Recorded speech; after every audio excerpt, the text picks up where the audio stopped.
Prends l'exemple du poulet. Avec nos 200 000, qu'est-ce qu'on va donc faire? Puisqu'on doit utiliser uniquement 200 000 pour vendre le poulet.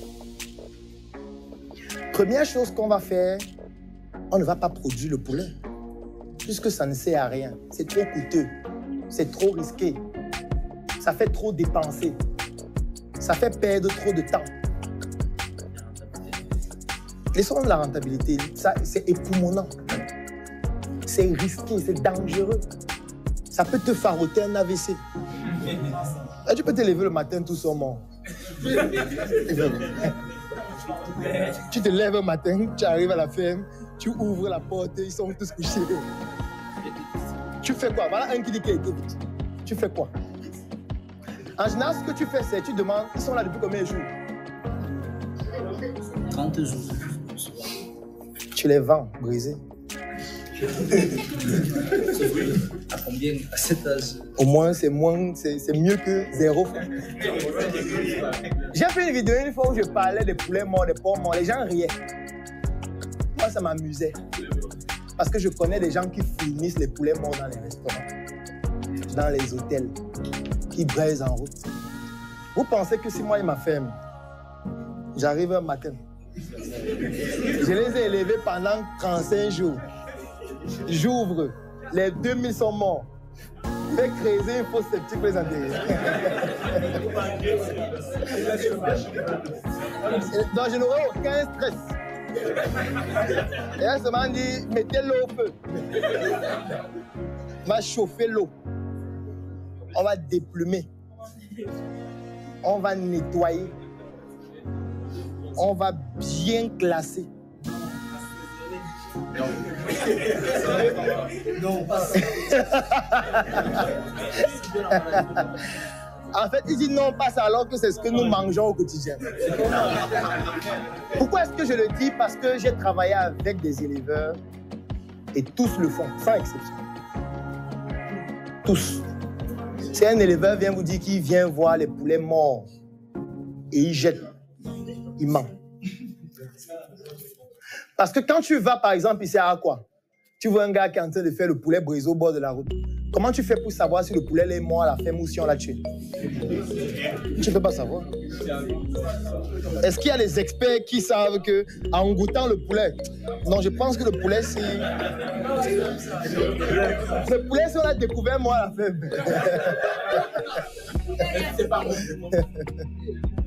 Mais comment tu fais pour voir que ce n'est pas encore brisé? Tu viens se dire, avec planter un mur, avec beaucoup d'assaisonnement et de piment. Ça veut donc dire que ce qu'on va faire avec les 200 000, on va travailler sur le circuit de distribution d'un poulet qu'on n'a pas produit nous-mêmes. Donc la première chose à faire, c'est de rechercher les producteurs de poulet. Combien de vendeurs de poulet? C'est la première chose à faire. Donc on doit avoir une base de données où on a des personnes qui produisent le poulet. L'avantage qu'on a aujourd'hui, c'est qu'avec Internet et les réseaux sociaux, c'est facile d'en trouver. On n'a même pas besoin de sortir de la maison.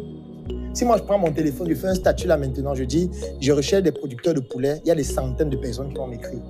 Moi je produis, c'est moi qui vais choisir, tu es dans quelle ville? Parce que je ne vais pas aller loin.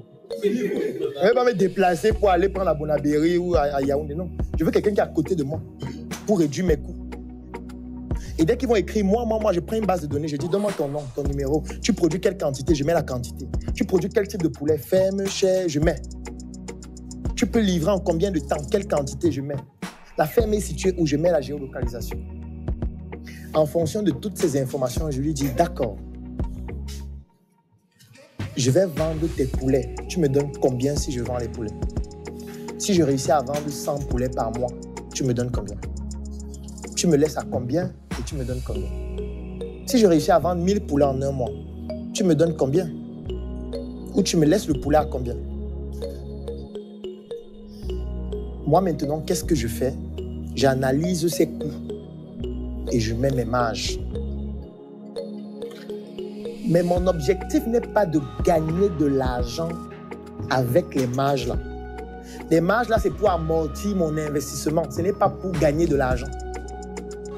C'est pour dire j'ai investi 200 000. Par exemple, pour créer une plateforme sur laquelle je vais communiquer. J'ai investi 200 000 pour la communication que je fais, pour rechercher les fournisseurs, pour me déplacer afin d'aller voir leurs poulets, pour voir si leurs poulets sont de qualité. Les 200 000 là, c'est pour ça que je les fais. Et pour amortir ça, il faut quand même que j'ai des marges à chaque fois que je vends. Pour que ça amortisse l'investissement que j'ai fait et surtout pour que ça puisse s'auto-gérer. Parce qu'avec les poulets que je vends, les marges que je me fais dessus, je peux utiliser ces marges-là pour continuer de chercher d'autres producteurs et continuer de communiquer, par exemple. L'autre chose que je fais, c'est que je vais créer ma marque de poulet. C'est la deuxième étape. Elle est indispensable et fondamentale. Lorsqu'on veut revendre une entreprise, il faut qu'elle soit labellisée. Et un label, c'est une marque. Je vais appeler mes poulets Startup Poulet, par exemple. Ce qui veut dire que je vais donc faire une charte graphique de ma marque. Dans la charte graphique, il y aura le logo, il y aura les couleurs, il y aura la typologie ou la typographie. Il y aura la photo de couverture, par exemple, si nous sommes sur les réseaux sociaux comme Facebook. Il y aura, par exemple, la bannière. Si je veux, par exemple, prendre les photos d'une ferme et mettre une bannière qui donne des informations sur le numéro de téléphone, la localisation, comment faire pour obtenir le produit. Je vais acheter une carte pour pouvoir faire, par exemple, de la publicité en ligne. Je vais créer des contenus qui peuvent être écrits, des textes, qui peuvent être vidéos, où je vais parler des poulets, où je vais parler, par exemple, de l'avantage de mes poulets, où je veux parler, par exemple, de la viande blanche, et de beaucoup d'autres choses qui vont permettre aux gens d'acheter mon poulet. Je peux même aller beaucoup plus loin. Je peux ne pas me limiter au poulet. Je peux chercher aussi les gens qui produisent le lapin. Je peux chercher les gens qui produisent aussi le porc. Et dans ma marque, il y a le poulet, le lapin, le porc et beaucoup d'autres produits. Tout ce que j'aurai à faire, c'est de sélectionner des producteurs qui ont une qualité de produit qui correspond aux valeurs que je veux donner à ma marque. Pour ça, j'aurai donc le devoir d'aller regarder là où ils produisent. Quand je m'en vais regarder là où ils produisent, je prends de très belles photos de la ferme. Je me filme dans la ferme. J'achète une tenue de la ferme. Et quand j'arrive là-bas, je prends des photos à la ferme avec lui et eux.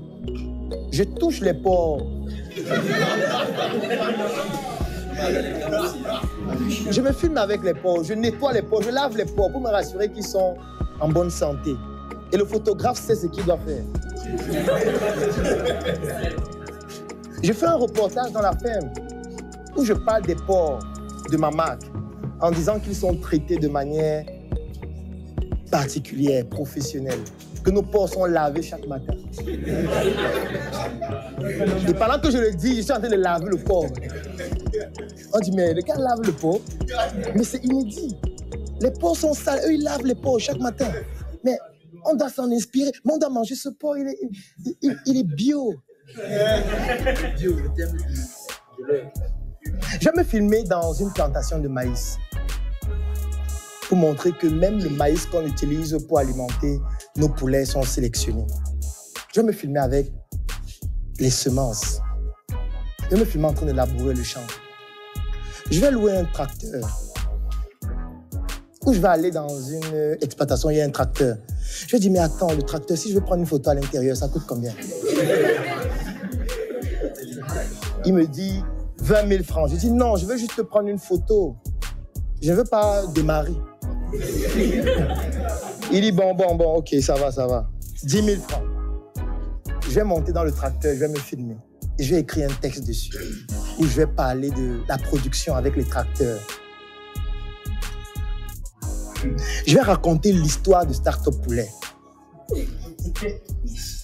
qui existe depuis 20 ans. Parce que depuis que j'étais au secondaire, je pensais à créer une marque de poulet. Et je m'étais dit, un jour, j'y arriverai. Au départ, j'élevais 1, 2, 3 poulets à la maison. Parce que mon père, sachant ma passion pour le poulet, m'achetait parfois les poussins d'un jour. Et j'ai commencé à la maison. C'est comme ça que j'ai commencé à me familiariser avec les poulets.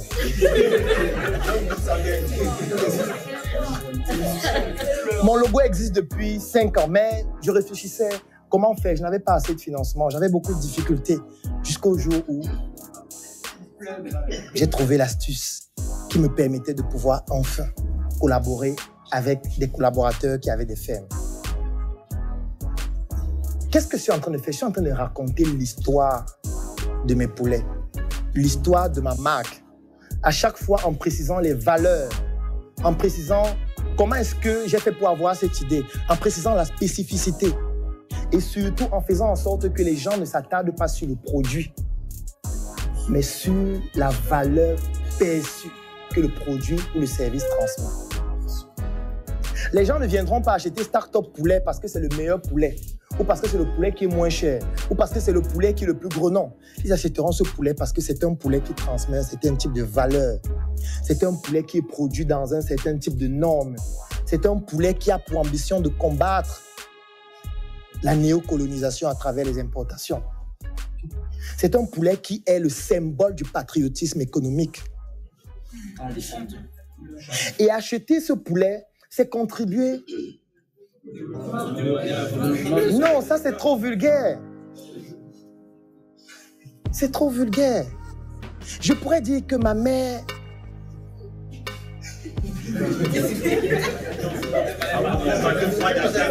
Ma mère a été violée quand elle était jeune. Et en réalité, je découle d'un viol.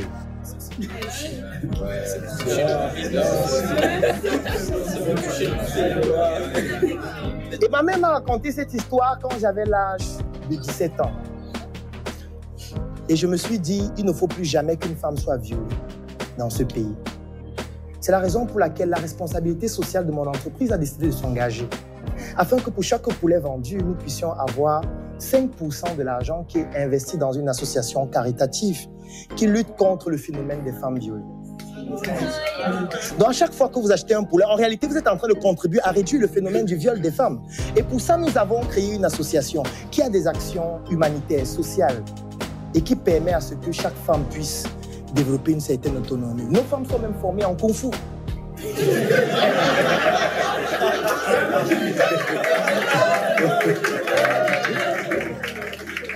Alors, ce qui se passe, c'est quoi? Là, nous ne sommes pas en train de parler du poulet. On est en train de parler de la valeur perçue, pas du poulet, mais de notre poulet. Ce qui fait que quand quelqu'un va arriver dans un supermarché ou au marché, il voit le poulet et notre poulet. Le choix devient émotionnel. Il se dit, même si ce ne sont pas les meilleurs poulets, je vais quand même prendre 2. Ils défendent une bonne... J'aime la cause qu'ils défendent là. Je vais quand même prendre 2 ou 3. Ça veut dire qu'on travaille sur quoi? La valeur perçue.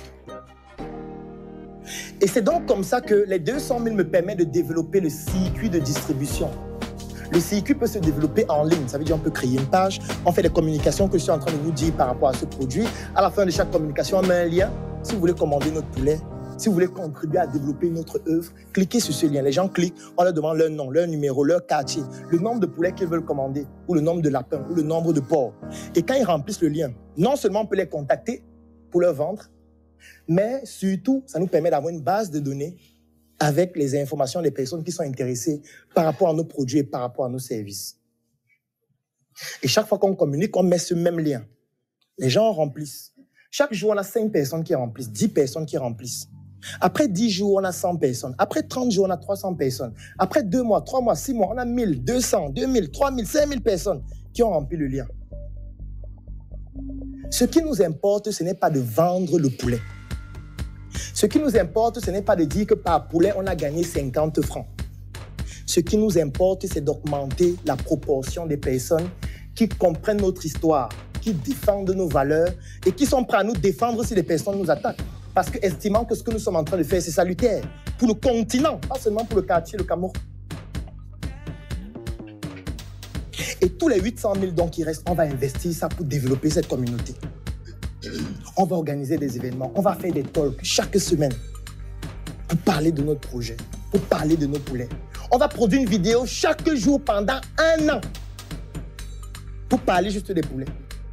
Et ces vidéos ne seront pas des vidéos où on parle du poulet, non, on va raconter des histoires à chaque fois qui chutent sur le poulet, des histoires qui chutent sur le lapin, qui chutent sur le porc, qui chutent sur notre manière de produire, qui chutent sur notre manière de cultiver, qui chutent sur notre manière d'avoir la matière première, qui chutent sur notre manière d'utiliser l'outil de production que nous utilisons afin de transformer notre poulet, par exemple, en un produit manufacturé qui découle du poulet. On ne parlera que de ça.